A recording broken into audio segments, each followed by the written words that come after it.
Okay, so we can officially start. So I'm going to welcome our first speaker. It is Sabrina. So she is a very, very influential woman. I absolutely loved speaking to her, and she is a very powerful, and I mean powerful, I mean strong.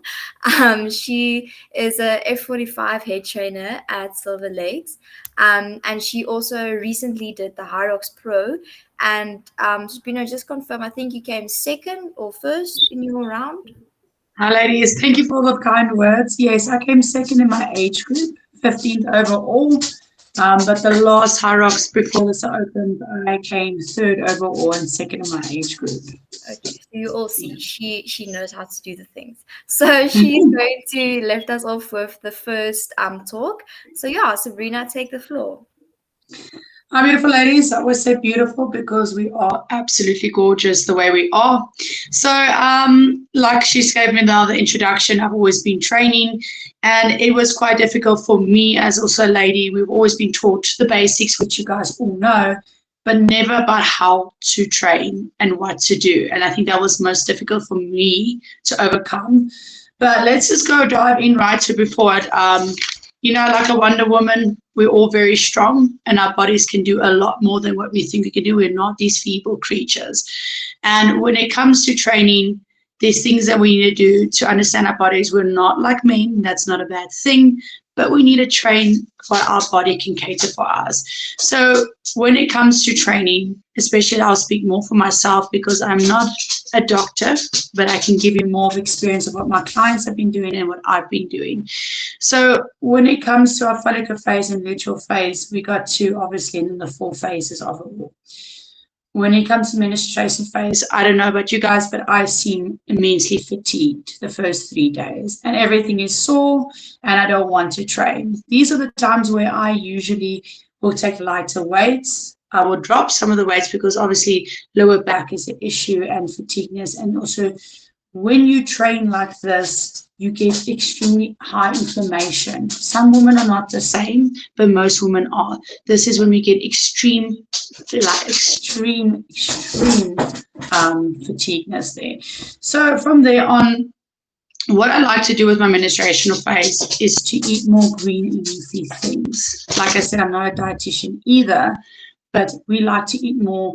We'll do better with like marrow, spinach, things like that that will help with high iron because we are losing so much blood in that time and also our hormones are spiked. We want to also give what our body needs. You do not cut off your foods there either. This is when you start upping your foods because now you're losing blood, your body's shedding things that it doesn't like. From there, we go to the follicular phase, which I love the most. We start getting high, we're getting now a little bit better with things because we go into ovulation, so our body's preparing.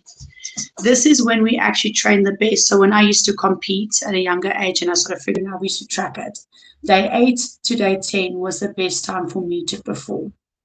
So when I went in the follicular phase, I started actually eating more like carbs and I started leaning out my protein because now I am at a time where I can actually train. This is like HIIT training that we do at F45 ourselves to obviously running more, getting more things. Our body can withdraw. There's no fatigueness there. There's nothing that our body is doing. It's just preparing. When we spike into our estrogen, this is an ovulation. This is when we feel the best. Okay. We start feeling like, okay, I can go out. I don't know if you guys always feel like, okay, I feel good. Now let's go out. Let's go do things. Let's wear a tighter dress. This is the time where your body's also still actually excited. It's happy to train. It wants to train, but it's a little bit less forgiving on when it comes to heavy training because what happens is you can train, but you're more likely to get a little bit of more injuries, such as more tears in the muscles. So what I always advise women to do is train hard, but also listen to your body. Ladies, it's very important to listen to your body. Like I said before, we're not all the same. Some phases we change a little bit. I know some people in ovulation phase are a little bit more crampy. I feel more crampy in ovulation phase, and they feel like they've also their back starts going already from there. So work with your body and what you need. Also, with this phase, It's the most forgiving phase, I said it before, but when we come to the luteal phase, this is the phase where we all want to kill everybody and we want to yell and we want to scream. I know myself as a head trainer at F45, I have a trainers underneath me, and I also want to take off their heads. But also this is when we start wanting to eat. Oh, and I don't know about you guys, but I love my chocolates. I know it doesn't look like it, but I love chocolates. Okay, like if I'm on my period, I want to eat a chocolate. You can do this, ladies. It's not a thing of where you have to now go, oh, I'm going to get fat off one chocolate. No, you need to eat chocolates every single freaking day to get fat, to actually not. So please, I promise you, this is a place where you need to be understanding with your body and kind to your body. Yes, the other phases, why I didn't go so much detail to the follicle and ovulation, is it is a forgiving phase. Luteal isn't. I don't know about you guys, but I experience so much. I'm so tired. I want to sleep. I can't keep my eyes open during the day. So when it comes to this, it's also about your diet and how you're training. So because it is a time where your body's getting used to and ready for, shedding again, because now your estrogen has dropped, everything, your progesterone has spiked, now you're more emotional, you feel bloated, you feel fat, you start going a little bit less intense on your training. So it's like walking, slow jogs, it's to maybe even picking out lighter weights, but just moving. You can move, but don't go extreme, because when you get your menstruation phase, that's when the fatigueness goes heavier and also your inflammation spikes. So with the luteal phase, what I love to do, and I also recommend it to my clients, especially with my clients, because we are 70% mostly females, I will go for peanut butter, stuff with oils in it. Like avos. Avos are also great. It will help with the craving. It's to stirry stumpies, chocolate stirry stumpies is the best protein you can get after a training session. So things that we'll also recommend in is also get yourself a little bit more carbs in. This is when it's important to go a little bit higher in calories. And please, I'm telling you now, fasting doesn't help every day. We cannot fast like men. When it comes to these phases, you have to put food first and your training first. Because now when you get your menstruation phase, you start cramping, you can't move. You need to start moving, but don't have to pick up heavy weights.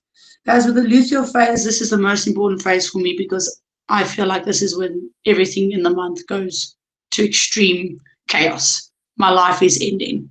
Like it gets to that point. So also be kind with your body. Try get more sleep in before a session. Try go lighter with the weights. If you're training twice a day, I know some people are professional trainers and they want to train twice a day.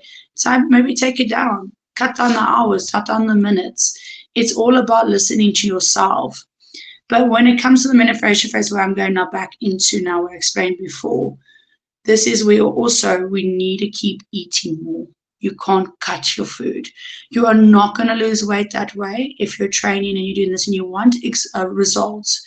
The more you eat and the more you move, the better. If you're not moving a lot, don't eat a lot. But what I'm saying in the menstruation phase is that we're losing a lot of blood. Our body is in extreme stress. So what it's doing, it needs food to maintain the body from shedding again. So always be kind to yourself and those ladies. This is the most, for me, when it comes to anything, to business, to training, you have to understand your body. We're powerhouses. We're Wonder Woman. That's why I love Wonder Woman so much, is because there's so much strength and power that we have here to use with our hormones to the menstruation phase, where we've dropped our estrogen by progesterone. This is also where to follicle phase, to the ovulation phase. Ovulation phase, you are kinder, you're more loving, you're more willing to talk to people, you're more understanding about things. It's all about what you know, and if you educate yourself in that direction. So unfortunately, you can't always control when you train and compete with your menstruation phase. This is also another thing that I don't know if all of you have competed or want to do competitions or fun runs. I know fun runs are another new in thing. When you get to your menstruation phase, you're going to feel a lot heavier, okay? If I go right now, I can feel, oh, my lower back is hurting. I can't even move my legs. Why am I even training? Has my training been effective? Because right now I feel like absolute, you know, completely to the pole. When I came to my follicle phase 1 to 14, I'll tell you again, 8 to 10 days is the best time to perform, but unfortunately we can't control it. I started feeling, okay, the runs are getting faster, my training is getting better. But when I'm in extra phase, I actually did better in heavy lifting. Because our testosterone is so spiked, I don't know about you guys, but you feel like you can grab someone and pull them down quickly, especially if it's meetings to group projects. It's a whole different thing. This is when our testosterone spikes. So, guys, no running, go for heavy lifting, watch your lower back, but pick up things, start moving, but that's only after day 3. Day 3 is the best time to pick up heavy weights. Ovulation, there again, I said, you feel pretty, you're fruity, you're loving. Running's great, cardio's great. Strength training, not so great. It's getting there, but it's not where you wanted to feel because now your body's preparing for luteal phase. Luteal phase is, again, like I said, the worst. But yeah, that's all what I have for you guys for today, because I don't want to go into depth with the estradiol. I believe the doctors will explain more to that. But I'm definitely open to questions now if anyone is keen to speak about or ask. Thank you so much. So there was a couple of questions on our Google spreadsheet.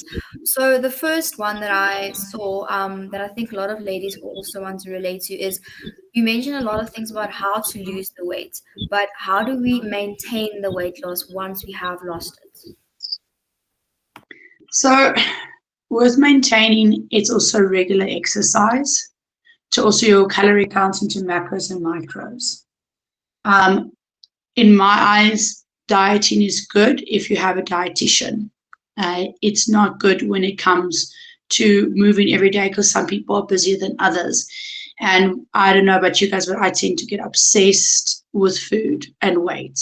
I was bulimic at a time in my life when I was younger, especially when I hit, being a lady, puberty. But what I can tell you is to move, to eat everything in proportion, to go pick up the weights, because strength training is also important just as much as cardio.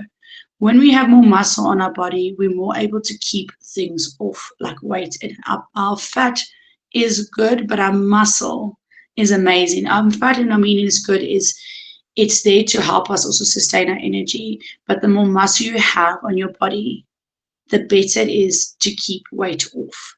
And also, like I said again, continuous training of like regular training, zone 4 to 3 times a week. Perfect, thank you.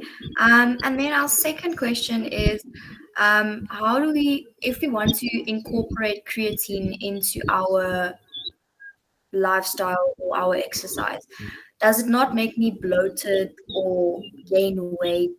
What is your view on that? Okay, creatine is a love-hate relationship everywhere it's been going. I don't know if you guys see on social media.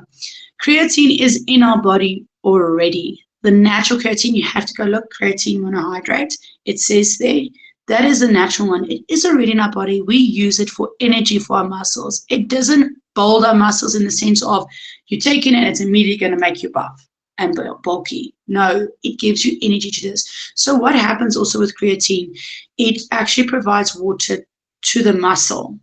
So when you start taking it, you get a little bit bulky and bloated, like you're saying, Janet, like you explained to me before we've had this conversation.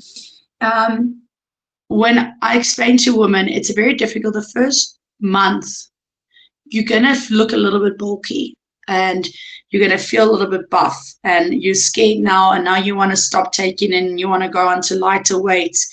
This is when you start moving to the direction of continuing picking up heavy weights, doing your sessions. Why I say this is because, like I said, your body's just getting used to the water, to the muscles. When it comes to the second to third month, it does drop significantly and you get leaner. So creatine has never been bad in the sense of bulking you up because it's literally just giving you energy and water to your muscles. That's all it's doing. It's giving that time. So if you have low energy in the day and you continuously taking this root, you have to take it every day. But if you continue taking it for 3 months, you're going to see a difference. It also helped me with work and actually thinking. It helps also with depression. They've said there's a lot of stats going on about that. So creatine is natural, just like ashwagandha, anything the herbs you take. Does that answer, Janet? Yes, perfect. And then the last one, or second last one. So, what should our daily intake of vitamins, your macronutrients, and then what vitamins or minerals or extra supplementations would you recommend for a woman to maintain optimal health? So, like I said before, I'm not a doctor and I'm not a dietitian. I'm a sports scientist. And so, what I would recommend from my perspective is, like we said before, we've had a big, deep conversation about our genetically modified food. Not everything is in it anymore, such as our vitamin C's, to obviously everything else that we need. So, supplementation of vitamins is a great way to go. If you go check in Clicks in all of those places that they have, also for the woman, folic acid, to vitamin C, to zinc. We need zinc, ladies. We need iron, especially menstruation phase. There's a lot of women out there struggling with anemia. It is a big problem. Iron is one of them. So please start taking in a daily dosage. Do not take over. It's not going to help. You're going to have to take it for 3 months continuously. What I recommend to women that are immensely struggling with anemia is to always seek professional advice and go for help. There are a lot of supplements and drips that are actually they're using these days to help us. But yeah, what I take myself, folic acid would be zinc, vitamin C, vitamin D. It's the basics that we usually studied in bio when we were younger. Perfect, thank you. And then the last question, how do you maintain your busy lifestyle with exercising, sometimes twice a day, still running a whole F45 center, and still being a woman and just enjoying your life in general without burning out? Okay, guys, like I'm not Wonder Woman as much as I wish I was. I do burn out. I have my times. When as women, we must also be very lenient on ourselves. We are just human beings. I want to express enough. We don't always have it together. I wish I always had it together. I don't. It's difficult to focus on your hormones, to tracking your cycle, to coming into a gym and feeling absolute like this day was terrible. I don't want to speak to anyone. And now I need to put myself into more stress. I would obviously recommend, like, it should be a routine. Routine is needed, however, it doesn't always happen. It's holding yourself accountable in these things to know that, listen, I need to get 3 to 4 days. Plan it. Make sure when you're planning these things that okay, I'm also getting my food in, because there's a balance. We need to eat, we need to sleep, there's the water. I don't know about you guys, but I struggle with my water. Stuff like these are the most important. It's just to get through the day. When I start very early in the morning, I'm awake already at 3:30. It's unfortunately the lifestyle chose to going into being happy and going onto the field with working with clients, which I absolutely adore because I help women get what they need and also help them understand their bodies. You need to also understand that there's sleep needed. We need more sleep in certain situations, like in our menstruation phases, 5 to 8 hours. We can't always do this. Yes, I know you guys are all studying at the moment, most of you, so it's difficult. But to prioritize, okay, this phase, I'm not feeling this, but I need to do this. It's to taking a daily book and writing down your daily tasks. That helps. I don't always remember everything. I'm immensely ADHD, if you get to know me. And you can hear as I jump around in this situation. But yeah, it's never easy. There's no balance really. It's more of balancing yourself in the way of remember to put yourself first.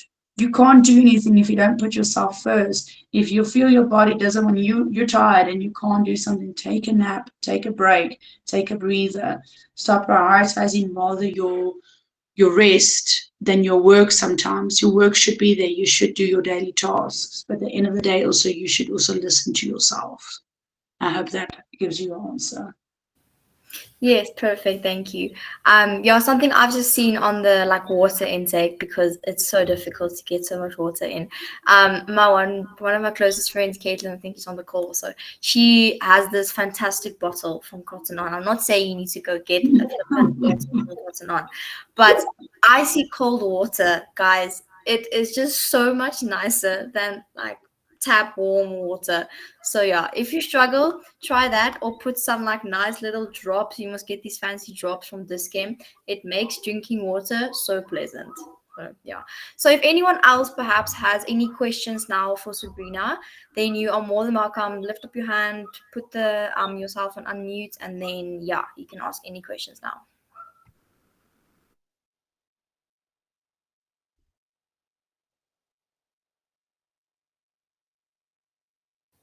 Anyone? Are we good?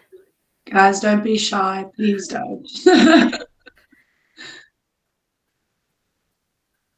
Okay. So if there's no one then for now, then yeah, thank you so much, Sabrina, for all of your inputs. It was really, really valuable information. I'm sure all of our heads are now like in different spheres of what we should go do and trying to implement everything. But I think if there's one thing we can definitely take from this is that we all are Wonder Woman, and like we need to embrace that and embrace being a powerful woman. Stop settling for, oh, I'm just a woman, I can't do this. Like embrace your, can I say, womanship, and just like do the best you can of that. So thank you so much for all of your input, we really appreciate. Thanks, Janet. I really appreciate it. Thanks. Hope you guys have a lovely day. Thank you, thank you. Perfect. So now our next speaker is Dr. Janine Rubenheimer. So she is a absolute woman enthusiast. She is also a functional medical practitioner. So my whole passion for female health and the more holistic naturopathic industry was really like sparked on through her. She always sends me so many podcasts and information, and then I'm just like, please doctor, give me more, give me more. So yeah, can we please welcome to the floor Dr. Janine Rubenheimer, and then she's going to take us off with her topic.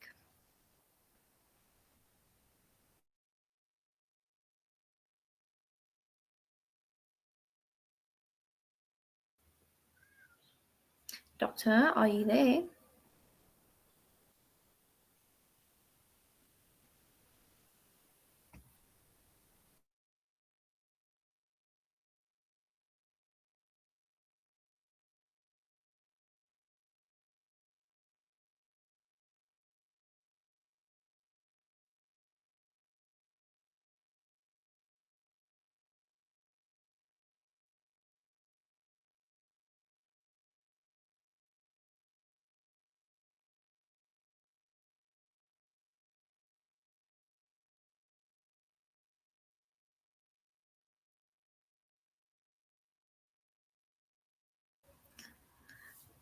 Is your mic on, doctor? I think maybe if you want to go out and come back in, then it will allow your mic to come on.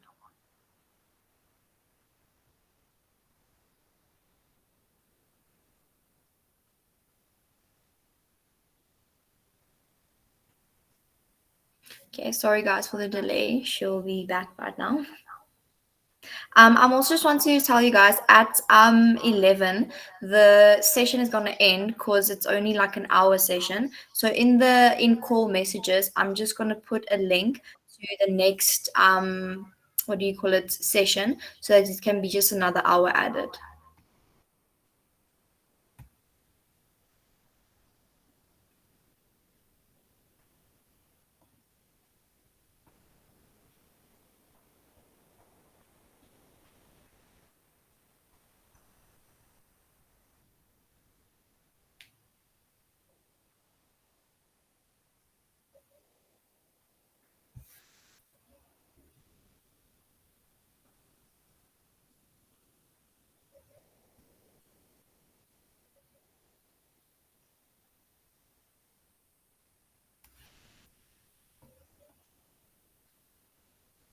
Hi, Jen. Can you hear me now? Yes, we can.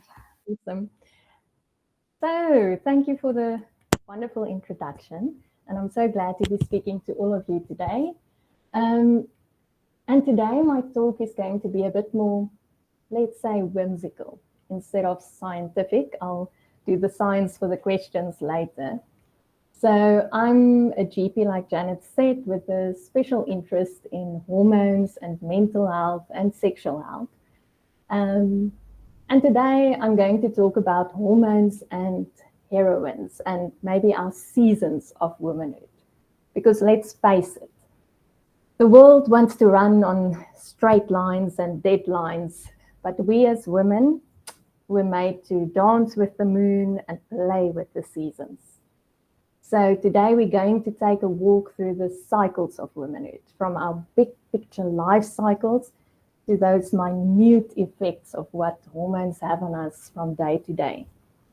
And it's actually fascinating to think that where men's hormones follow a more circadian or daily rhythm with the sun, and unfortunately, society wants to see us also as mini men or robots that shows up every day exactly the same way.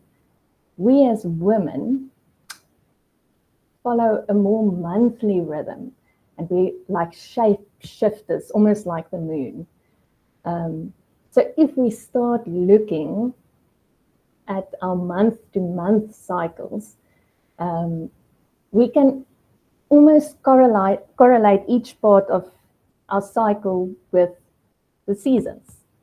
So in the same way, we as women also grow through seasons in our life. So from the youthful maiden to the nurturing mother in summer to the goddess in autumn, and then that embodied wise woman in the winter phase of our lives. So let's start with spring. So in our menstrual cycle, this correlates with the follicular phase, or the part of our cycle that just follows our period. And here the heroine of the story is estrogen. And she starts by whispering, "Hey, you are fabulous, darling." And you feel it. Your energy is back. Your brain is full of all these ideas and creativity. And estrogen is building. It's building a new lining of the womb. It's preparing a new egg cell with optimism.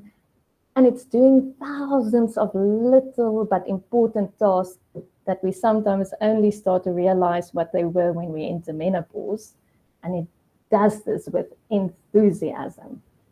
And that's why when estrogen becomes weak and low as we enter menopause, we can experience symptoms such as low mood, hot flushes, brittle bones, losing our muscles.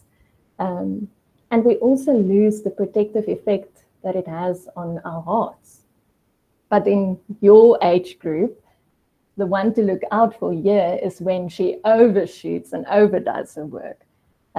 Maybe due to stress, maybe due to suboptimal detoxification.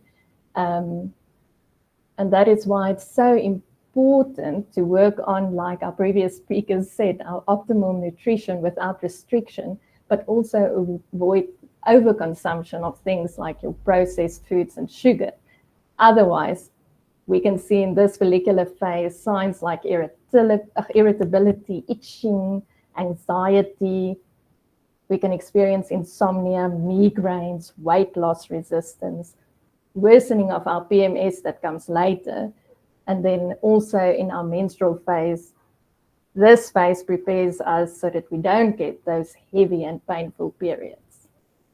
And then this phase that we get every month of our cycle also reminds us of this maiden life cycle that most of you guys are in at the moment. So after childhood, from puberty, all the way through adolescence to our early 30s, the maiden is there. She's playful, she's young, she wants to discover things. So she experiments with life, with this boundless energy, with innocence and curiosity. And This is the expectation or the ideal for this phase.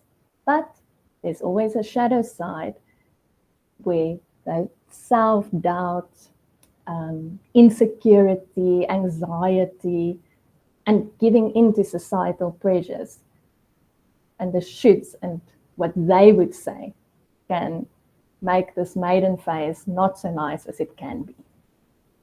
Next, summer. And this phase in our cycle correlates with ovulation. So here estrogen hits her peak and testosterone also comes out to play. And here we become magnetic, radiant, full of confidence. And we can walk into a room with the energy of that says, here I am. So our body celebrates and it releases that perfect egg cell, and it motivates us to go and find that partner, that perfect genetic match to fertilize that egg cell. And there's actually an interesting study that showed where women suppress their ovulation with the contraceptive pill, that most of the women in the study would choose partners they would not have chosen were they not on the pill. And they think it's because their brains and bodies were not looking to procreation with these partners, and they chose partners that were genetically a bit too similar to themselves instead of a partner that would have made an ideal, let's say, father figure for the future generation. So this is also the time in our cycle where our energy peaks and we are able to do those high intensity workouts that our previous speaker spoke about, and lift those heavy weights, and they start feeling easy. So it's important here also to eat those fiber-rich food, fuel your body. And when we look at our work, that's where we've got the confidence, actually, where we can do things like this, like public speaking, and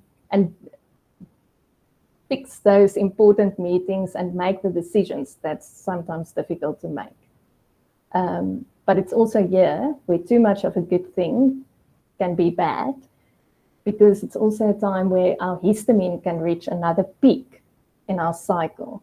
And that's why some women in their ovulation phase can feel a bit more irritated or experience and even pain during ovulation. This is also a phase where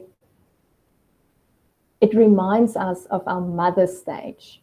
So our fertile phase of life where we are creative, attracting nurturers, with the ability to give birth not only to ideas and babies, but also to relationships and empires, and where we can speak the language of love and leadership fluently. But here we also have to guard against perfectionism and society's messaging to be the same type of productive every day. Next comes autumn, or the luteal phase, where estrogen takes the back seat and progesterone plays the lead. So progesterone has a calming or stabilizing effect on the body. It calms the brain and slows it down and stabilizes the lining of the womb in preparation for this fertilized egg to now have a place to implant. So progesterone is also anti-inflammatory and has antihistaminic effects. So you can already start thinking of the consequences when we don't have enough of this wonderful hormone.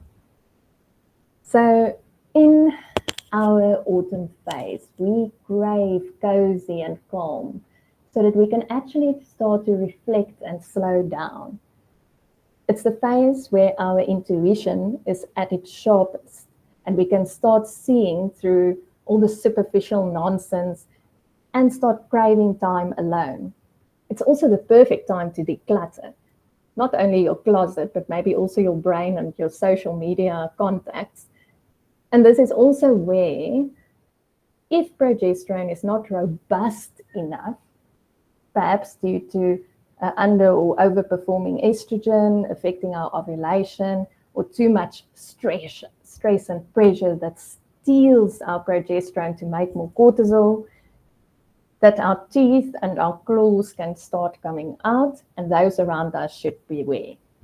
So PMS symptoms can now occur, especially if we do not look at them as a sign of our body screaming for help. And then some of us just push harder, push it away, and push them down. So our energy is naturally a bit lower in this phase. So in our work, we can use this phase, especially to complete projects, to review and reflect. And in exercise, like our previous speaker said, we can still exercise, we can still lift. But I almost want to say, we can do it slower, use it more as a mindfulness exercise, make sure our form is correct. And aim for our lower impact exercises. And here, magnesium-rich foods, like our speaker said, is so important. And yes, nuts, bananas, your green leafy veggies, but definitely also your dark chocolate is good in this phase. What's interesting is that this also correlates with our queen or our goddess phase in life.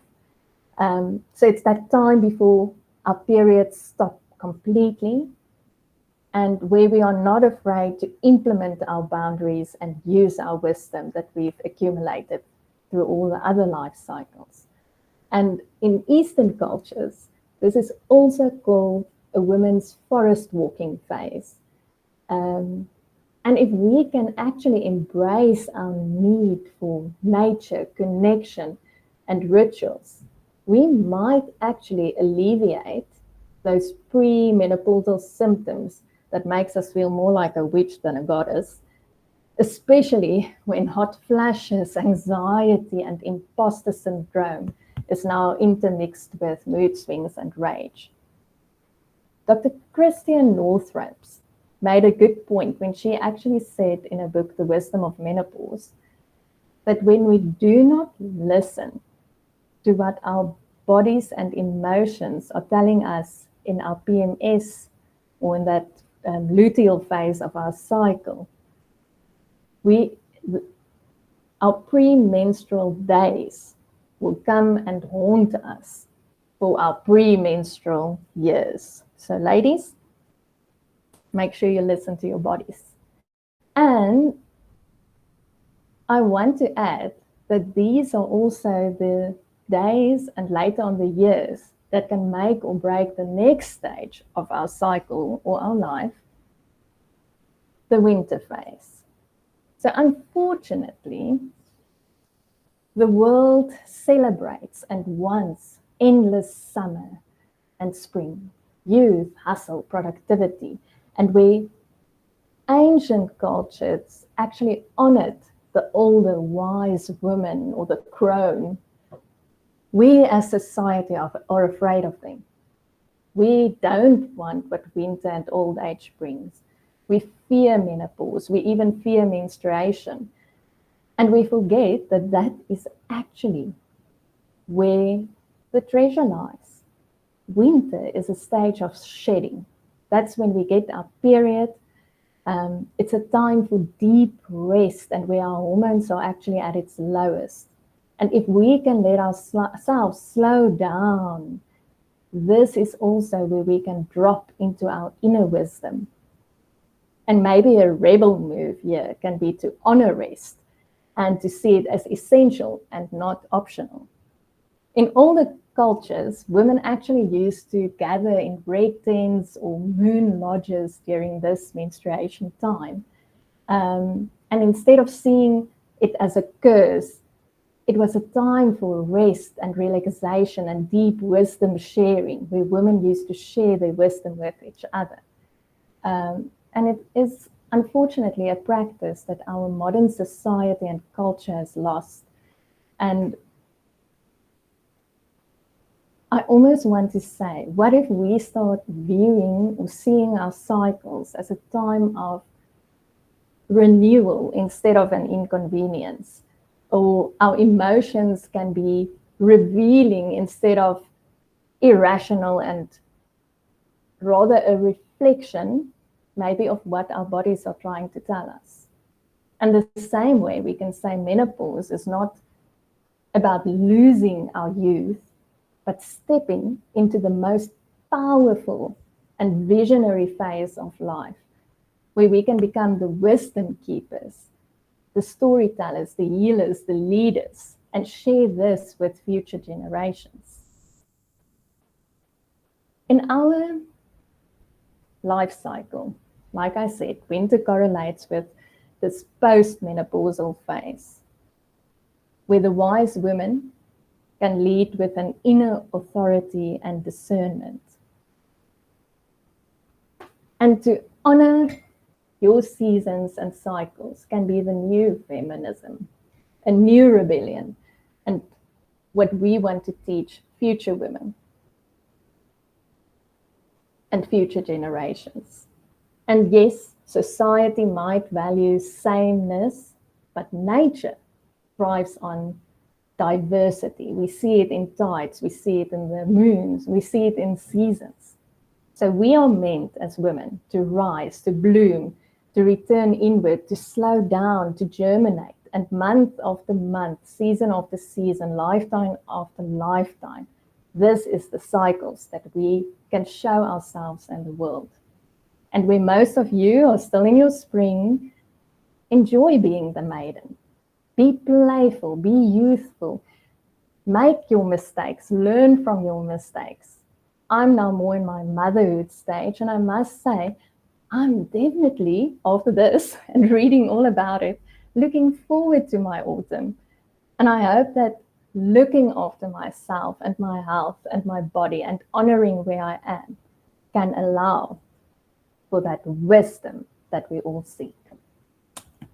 So thank you. That's all for me. Bit more of a fairy tale today than a medical talk. So Janet can shoot with the questions. Perfect. Thank you so much, Doctor. We appreciate. So sorry, I just want to let someone in here. Okay. So first question we have is when it comes to someone that they just went on the pill, or they have never been on the pill before, but they are going to get married in about 2 months or 3 months. They want to know, they don't want to really affect their body, but they also want to, have a contraceptive.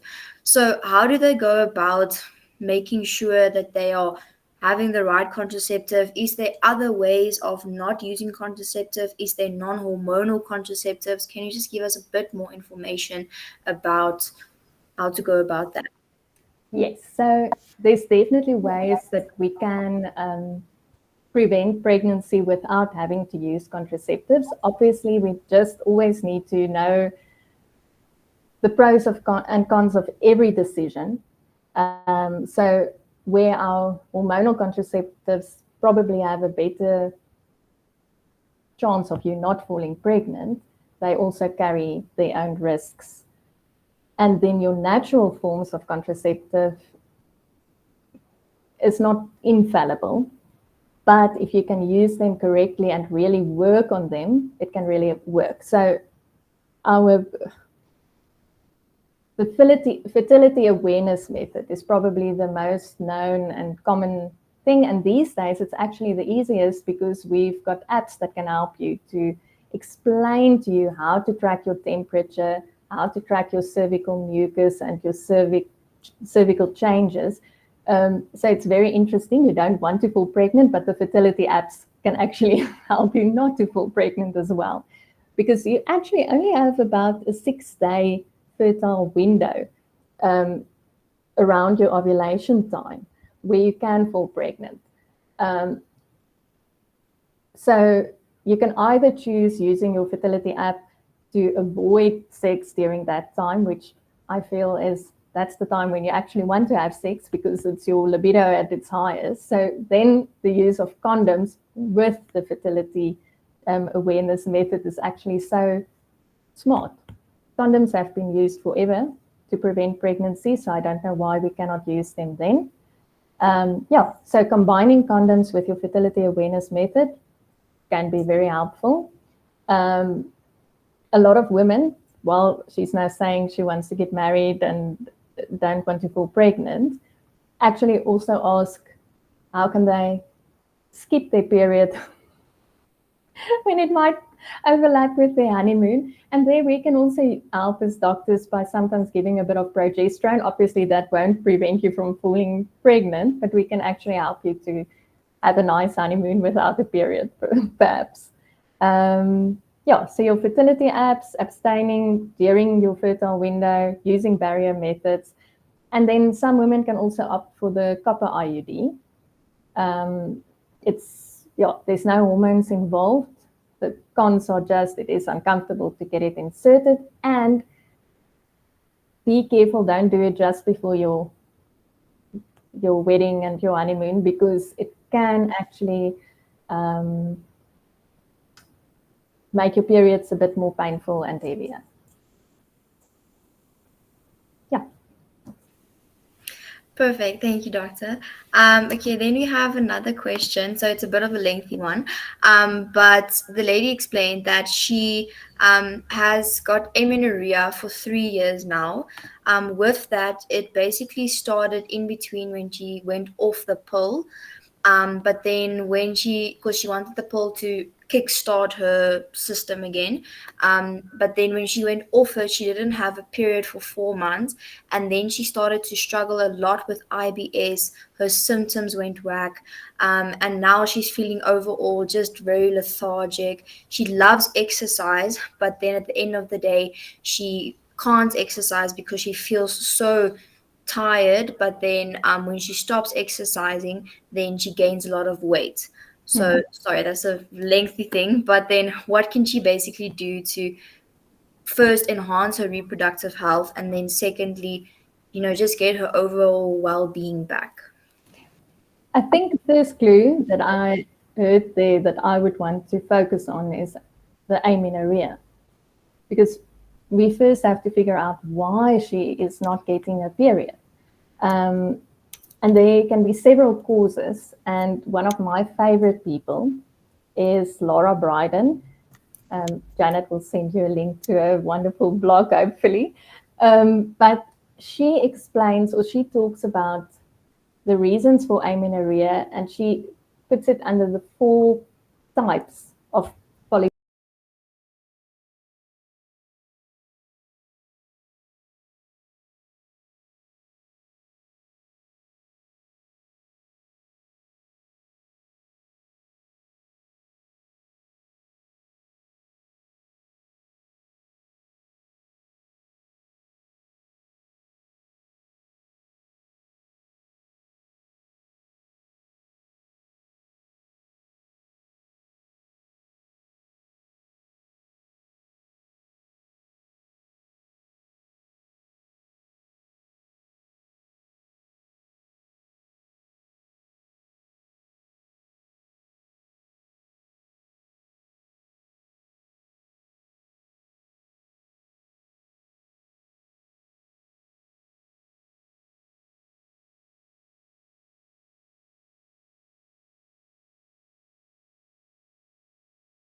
someone on the pill to try and either block the symptoms so that we don't know you're not getting your period, or putting someone on the pill to see, well, putting someone on the pill for 3 months to see if the periods can reoccur, just resetting everything is actually not a bad idea.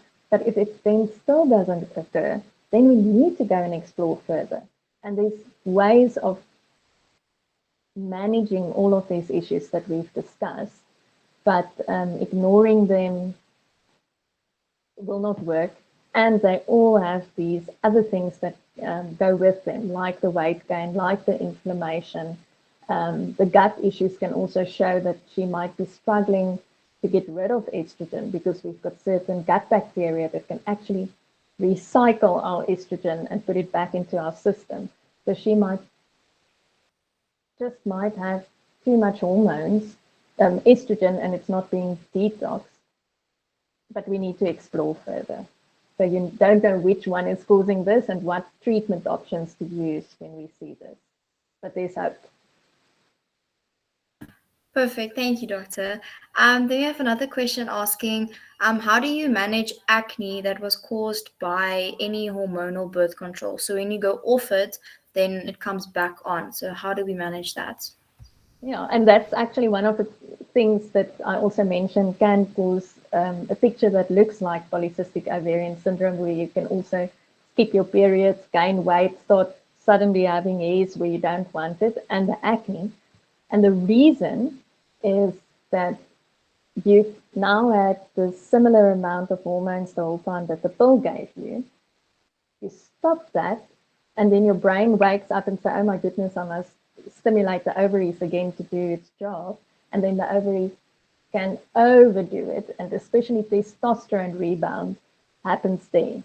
And now we also wonder why someone was on the pill in the first place. And a lot of young women go on the pill because they've got acne, which can be a sign that there's too much free testosterone, and that the free testosterone then also binds to the testosterone receptors in our face and on our chest and back, causing the acne.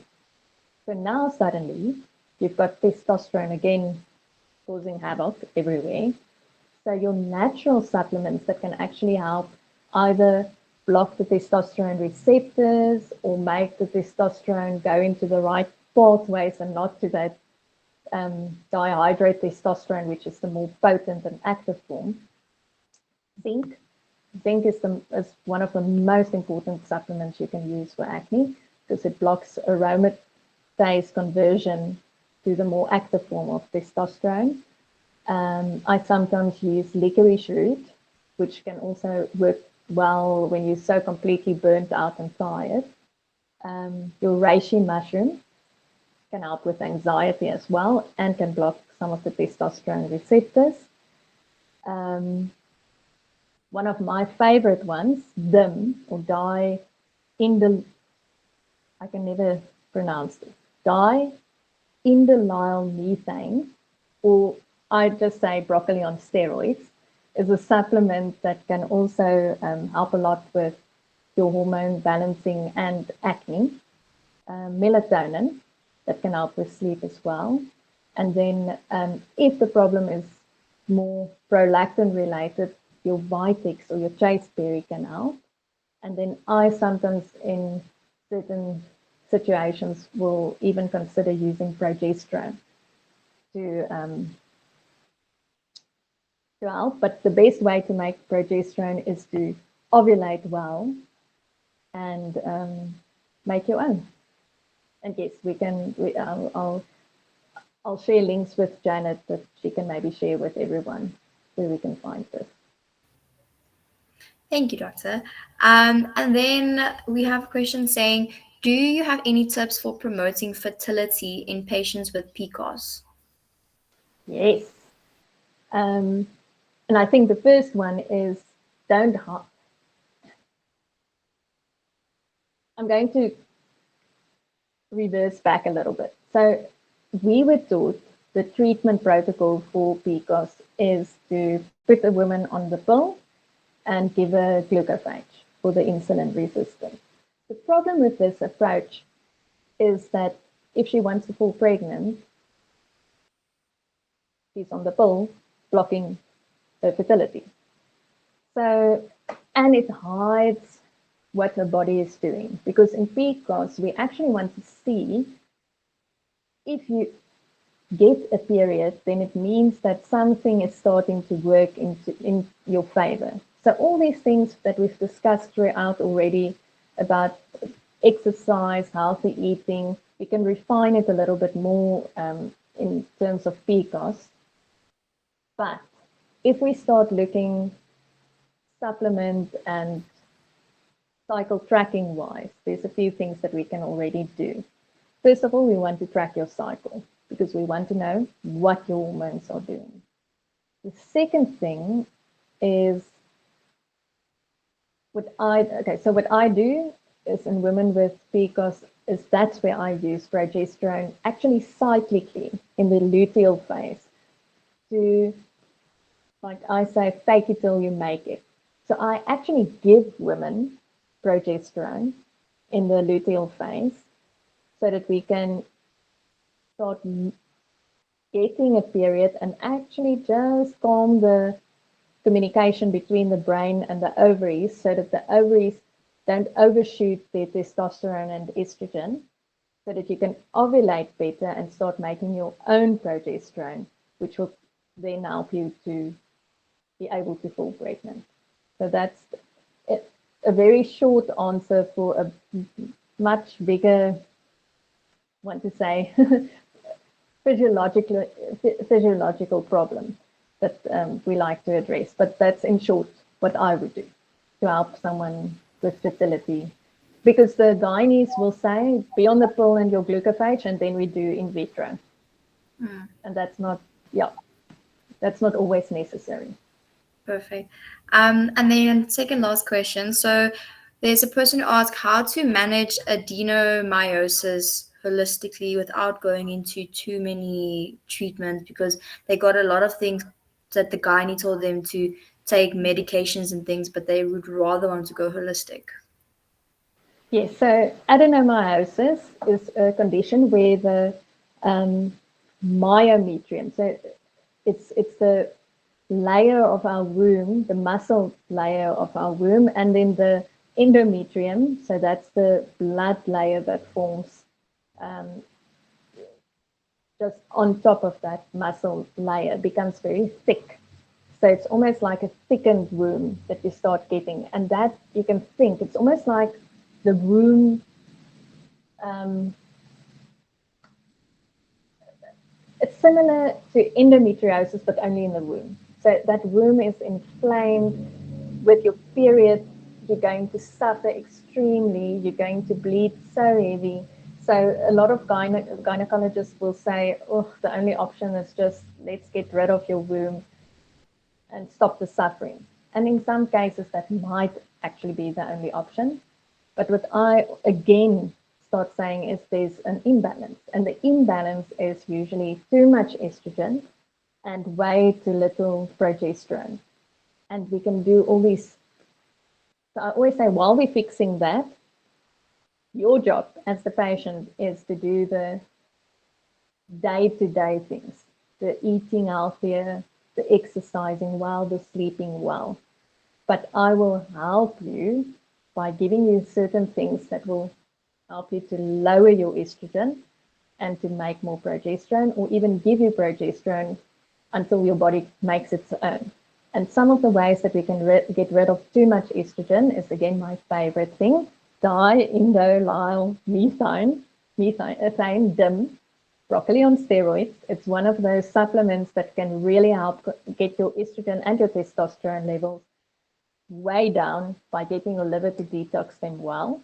So we get rid of your excess estrogen. We'll give you a summary of all of this after the recording. And then for the balancing of the hormones and making more progesterone to thin that womb, calm that womb, is Vitex or chasteberry again, or even giving a woman or prescribing progesterone again in the luteal phase. So that's how I would, in terms of medication and supplements, start to fix it. Perfect, doctor. And then the last question from our questionnaire was, how do I manage adrenal burnout? So if I'm constantly fatigued, I feel like I'm sleeping 8 hours to 10 hours per night, but I still just feel like I'm constantly tired. Yeah, and yeah, our adrenals are playing a part, and when we and the effect that that has on our hormones is actually the lower progesterone as well. And this stage of burnout comes after the phase that we ignore because we're almost a bit addicted to it. So before we get to this stage is when we can actually go, go, go, go, go, even if we don't sleep that well. And as medical students, which I think a lot of you guys are, this is the typical thing that you will have to do. You just go on and on and on and on, never sleep, and still have the energy to do everything. The problem with this is the price we pay for our perfectionism and high functioning. And the price we pay is that our cortisol levels that's running on high the whole time starts putting fat around the organs and around the middle. We start becoming a bit more insulin resistant. It steals all our nutrients, our B vitamins, our magnesium, our progesterone. And at a stage, your body just can't keep up with this lifestyle of running in full steam the whole time. And then it's almost like a bit of a crash, but the crash is insidious. So you first realize, oh my goodness, it's difficult to get up in the morning. I feel so tired. I actually feel exhausted. I've lost my interest and pleasure in most things. Nothing is enjoyable anymore. By lunchtime, you want to take a nap again. And then when you try and fall asleep, you might fall asleep exhaustedly, but then 3 o'clock, you might be lying awake and unable to sleep. And I think the way to manage this is, again, to go and look at where it actually started. Your anxiety, your perfectionism, people pleasing, doing more than what you should. And yeah, working on that. But then also in terms of, again, what I can do in supplementation and medication route, I first want to remind your body about that nice little cortisol peak that you get every morning. And there, a supplement, again, like licorice root is excellent. Your licorice root, your ginsengs, your B vitamins, and then your magnesium, also important. And then here at the end of the day, our first speaker also mentioned ashwagandha. Ashwagandha is perfect for that calming of your adrenals, to actually whisper to your adrenals, hey, she's not being chased by 10 lions at the same time. Let's calm her adrenals down a bit so that she can sleep and sleep better. I hope this answers the question, but yeah, I'll make a note to send something on this as well. Yes, perfect. Thank you, doctor.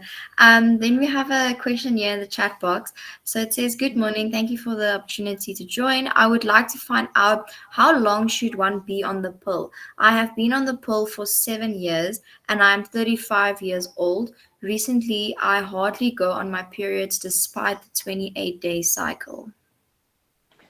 Okay, so this is an individual thing. The thing with the pill, I always say, you have to make the right decision for you at the stage where you are in life. And you have to decide what your reason is for doing something. And I mean, in terms of the pill, if falling pregnant or suffering with debilitating period symptoms are going to ruin your life, if I can say it like that, then staying on the pill is the best choice for you. So never make. I think sometimes social media makes us feel like we're always making the wrong choice no matter what we do. But it depends on what your life is like at this stage and what decision is right for you. So you can stay on the pill. Most of our newer pills, in fact, are much more body identical in terms of their hormones, with much lower estrogen, like the old pills that they made in the 60s, especially your, if I may say, names Zoli and Clara. So your newer generation pills, they don't build up the uterus too much, and they contain a much better progestin in terms of side effect profile. So some of these newer pills, you don't even experience all the side effects as what you could have experienced on some of the older pills. And those are also the pills that might actually not even give you a period. Because remember, the period that we experience on the pill is not actually a period. It's just a withdrawal bleed that we experience when the hormones stop in the time that you take the placebo pills. It's not a real period. So it actually doesn't matter with the newer pills that you don't get a period. It's the same as with the intrauterine contraceptive devices as well. Because of that progestin it contains, it thins the lining of the womb so much that you might not even experience a period. So that's not the problem. The problem lies in what your body can tolerate in terms of the years of estrogen. Because we must always say there's a risk in the amount of years that you're on estrogen and developing breast cancer, but we can see in the newest research the risk is small. Something like smoking is a much bigger risk for breast cancer. Not eating healthily and eating processed foods, a much bigger risk than the pill for breast cancer. So also put it into perspective. And in your case, you might do very well on the pill, and then it's fine. So there's not a cut-off date of how long you can be on the pill. You can be on the pill forever until you decide you want to fall pregnant. And most of these newer pills, you will be able to fall pregnant easily after stopping it if there's not other hormonal problems that you've been hiding by using the pill. Yes, so you can be on the pill. Thank you, doctor. And then we have another question here from friend saying, is it possible to completely stop the periods when you are above 40? I would not. And the reason I say that is, yes, so if you use one of these contraceptive pills or the intrauterine contraceptive device like the Mirena, you can actually stop your periods and not fall pregnant. So if it's for contraceptive purposes, you can use one of the contraceptives that can actually give you a period-free life. So yes, but I won't go and stop it with other ways like using progesterone continuously just to not have a period, because ovulating and making hormones are actually good for you. And if you don't get a period, it means that somewhere there's an imbalance and you're not getting the benefits that your hormones can give you. So yes, you can by using some of these contraceptive options that we've mentioned, but I won't go and stop it in another way. Thank you, doctor. And then they asked, and how do you stop heavy flow? Okay, so this is also the same almost as the question on the adenomyosis. So it's again, heavy flow is that imbalance between a very high estrogen and then too little progesterone in that luteal phase of your cycle. So if we can do a few things, using your diet, eating more broccoli, cauliflower, using your DIM supplements to get your not being constipated, so eating enough fiber to get your estrogen down, and then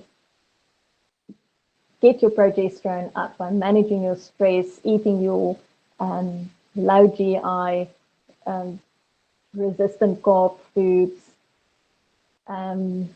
You can use Vitex, you can use maca, you can use, again, progesterone if it's really heavy. Yeah, so that's how I would manage it. Perfect. Thank you so much, doctor. Is there anyone else who has a question before we can end Dr. Rubinama's session?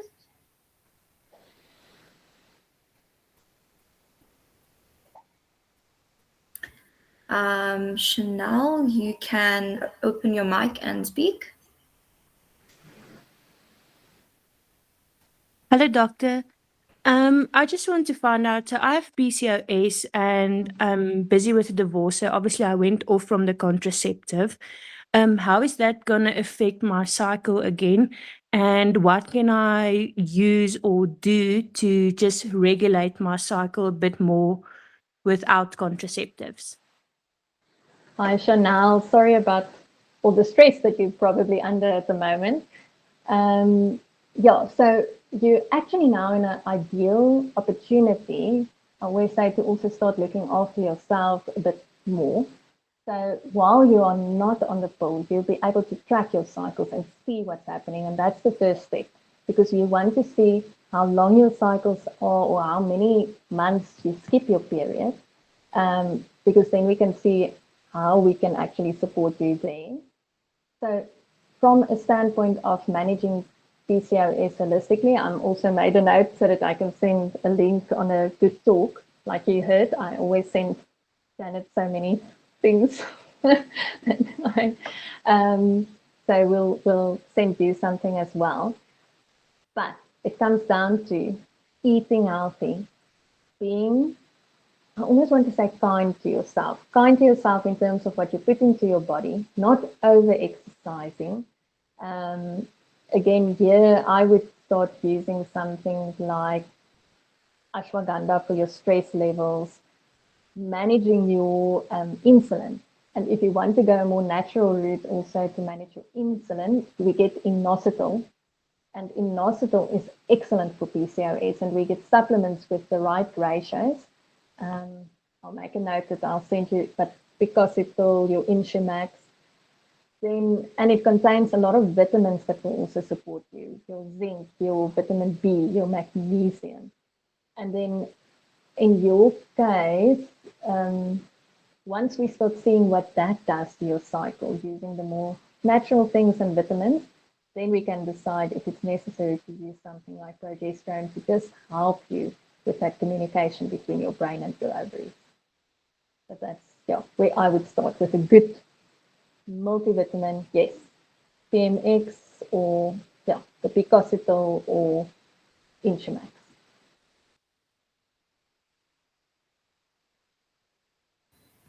Perfect. Is there anyone else who would like to ask a question?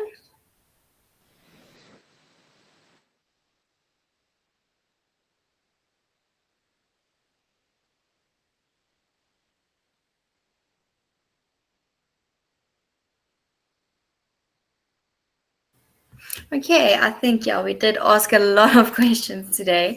Thank you so much, Doctor. I really, really do appreciate. So I will make a document for everyone about all of the supplements that were listed, and then I will share with all of you guys the different podcasts that Doctor will send to me. I'll also send, like, from previous talks when Dr. Rubenham and me chatted, I'll send you those podcasts also, because at the end of the day, education is power, and the more you know about your body, the more you can fix it holistically, because every single woman is different and there's no clear cut thing. And that's the biggest problem about doctors, is they give you a set standard that this is how everyone is supposed to be, but women are not that way. So thank you so much, doctor, for empowering us and making us understand that our bodies are so much more than just the men. We are our own creation, our own creature, and we have so many powers. So thank you so much, doctor. Okay, perfect. Thank you, doctor. All right, so now we're going to go on. So unfortunately, Dr. Kutsia could not make it, because I don't know if you guys saw. So she entered to be a part of the Face of Fitness for Biogen, and she made it into the top, think 32. So they have their whole photo shoot and further evaluations today. So unfortunately, she couldn't make it, but she did send me a video link. So her thing is not going to be live, but then there will be a video link, and then afterwards I did send her a bit of the questions, so then she can whatever questions you guys have, just ask me, and then I'll try and answer it as best as I can. If not, I will then just ask her and then relay it to you guys. Okay, so I'm going to just share my screen, and then you guys can watch her video.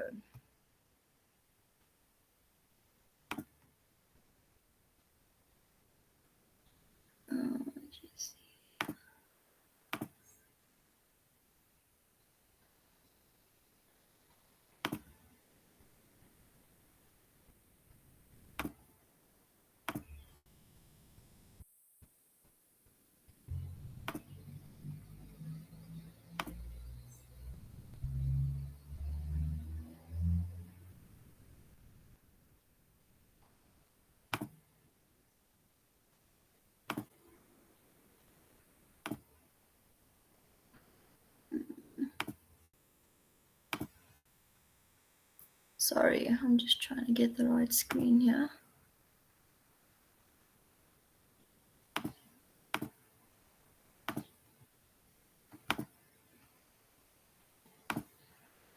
Okay, can everyone see the screen?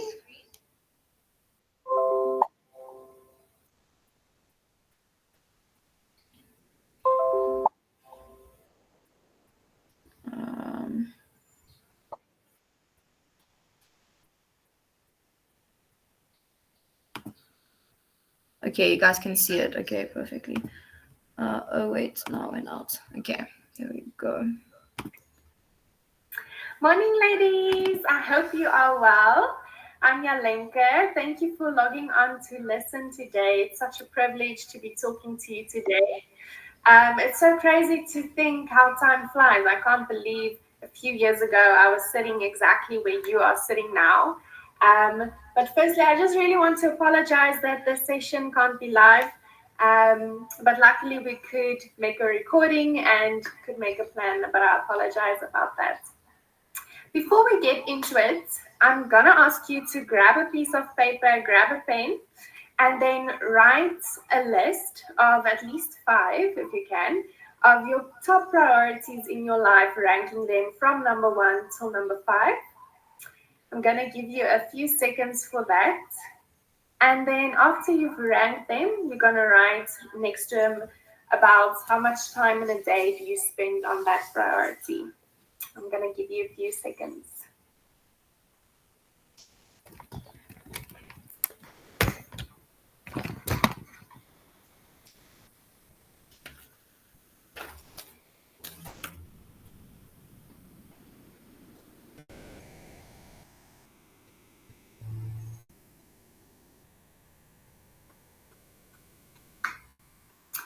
Okay, I hope you have your priorities listed. I hope I'm not too quick on you.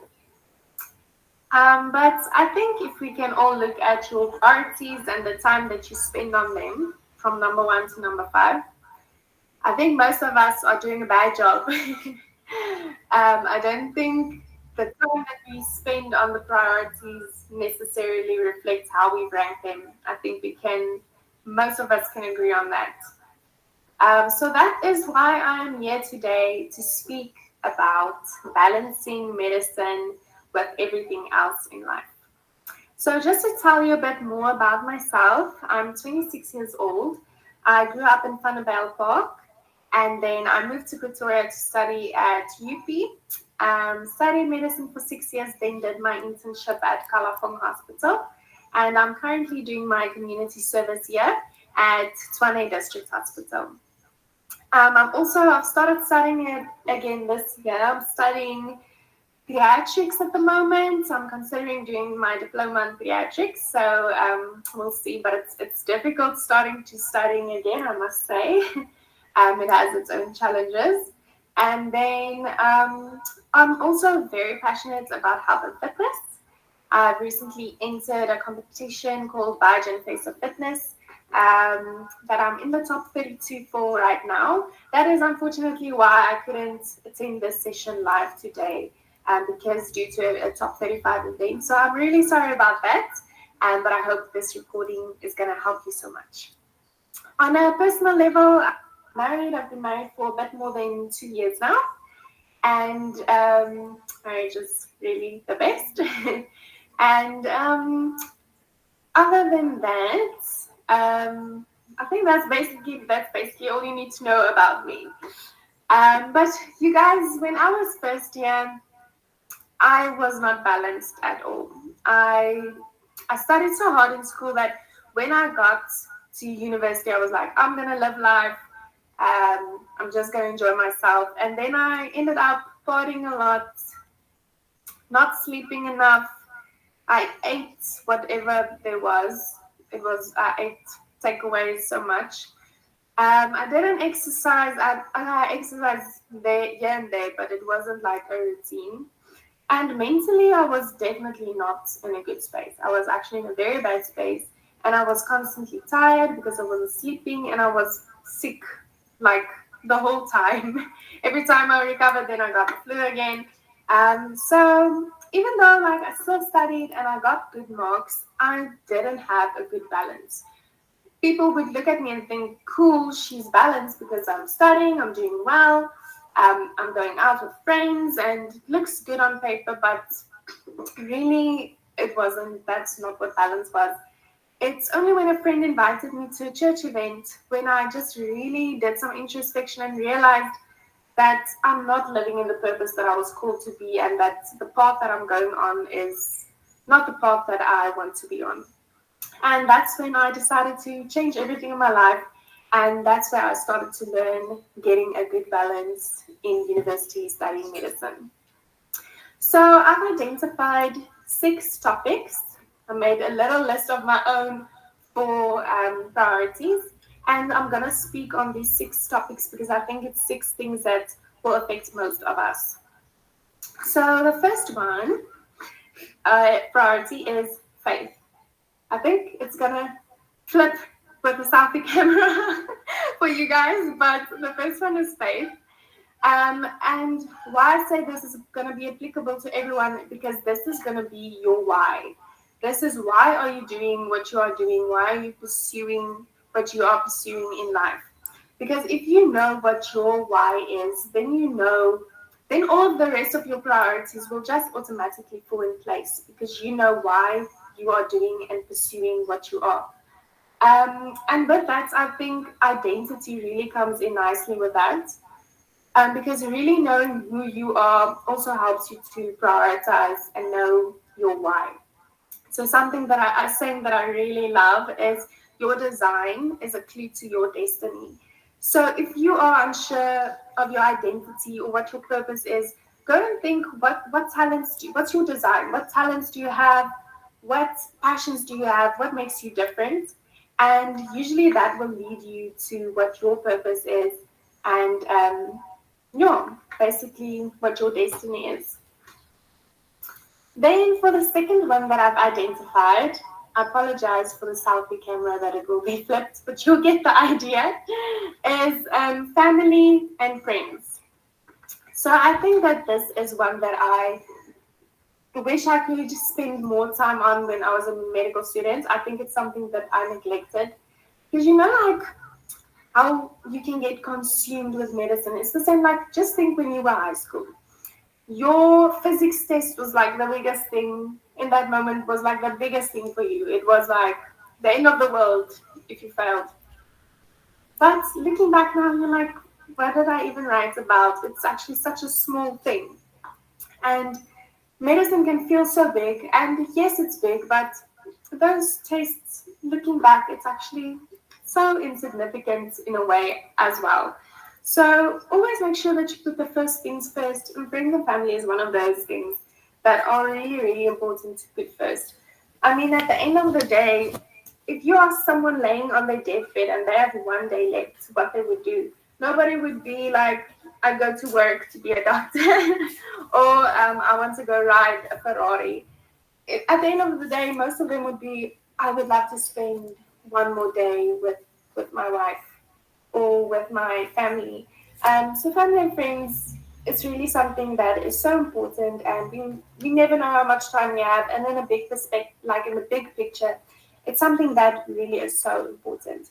So something that I can just give a tip on is quality time over quantity time. Time is limited and so precious.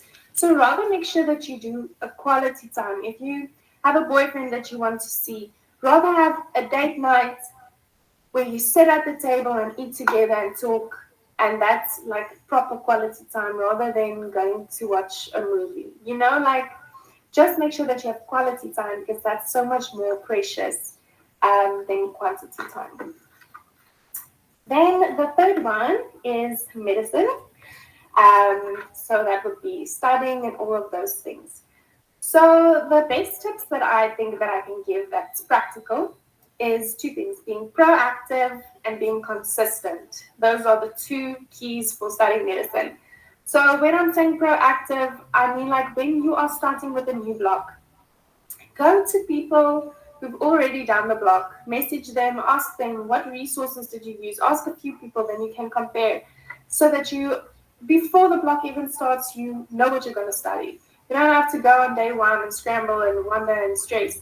Then you have a good idea of what you're going to study. Also ask them for tips for the block. Ask people before you actually start with the block. And then when you start on day one, start studying on day one, because the longer you procrastinate, the longer you will procrastinate. So start on day one. Even if you don't study too much on day one, just start and then just take it from there. Little by little, like how do you eat an elephant? Bite by bite. Then consistency, studying every day. That's literally med school. Studying every day. Just building that habit and consistency to actually get through everything, and not get to the end and then panic 2 weeks before the test. But if you study from the beginning, so much less stress. Then a method that I use to study that really helped me is usually I would get everything that I would study and I would read through it. So I would like highlight and read through it. Even if I didn't remember or understand 100%, it's just a method for me to like get through everything and get a broad overview. And then when I actually study next time, I actually remember and the puzzle pieces start fitting in. And also, if you go to the hospital and you see a condition, then even though you can't remember everything about infective endocarditis, it rings a bell. So it helps you to just like put everything together. Then we're on to number 4, which is exercise. So this is something that I think is so important, because it's crucial to get out of your like mindset of just studying and busy, just to like escape for a while. Get out of that zone, just like refresh in the gym or whatever you enjoy. Find something that you enjoy, whether it's playing paddle, whether it's walking, hiking, running, yoga, can be anything, but it would be better if it's actually something that you enjoy, just to like get a nice break. And something that I really do feel helps as well is like for me, for instance, after work, I'm so tired and then I don't feel like going to the gym, but actually going to the gym actually gives me energy. So if I would have gone home, it's the same with you. If you go study and you go home, you feel so tired and you want a nap. But if you actually go to the gym, even if you don't feel that way, afterwards you'll actually have more energy, your mind will be fresh, and then you can actually study by the time you get home. So that's really something that works for me. And then also be realistic. You don't have to train 7 times a week. It can be 2 to 4 times. Just try to prioritize it. It's really going to benefit you mentally, physically, and it will help with your studies as well, because then your brain will just be a bit more fresh. Then number 5 is sleep and eat. Guys, never in my medical studies did I compromise on sleep. I always slept 7 to 8 hours a night. Maybe you think I'm weird, I don't know. Some people like sleep like 3 hours when tests are close, but I can't do that. But really, sleep is so important, and I feel like it affects all of the areas of your life. If you don't sleep well, you're not going to be able to concentrate. You're not going to be able to exercise. Your eating will be disrupted, because it also disrupts your hormones. So really, sleep is so important. And so a place where I really realized that was when I was a student in SIC, and we had the Obs and Gynae block, and we started with 24-hour calls. And then after 24-hour call, I would go home, I'd sleep for like a little bit, and then I'd be so stressed for not studying, and then I'd wake up and then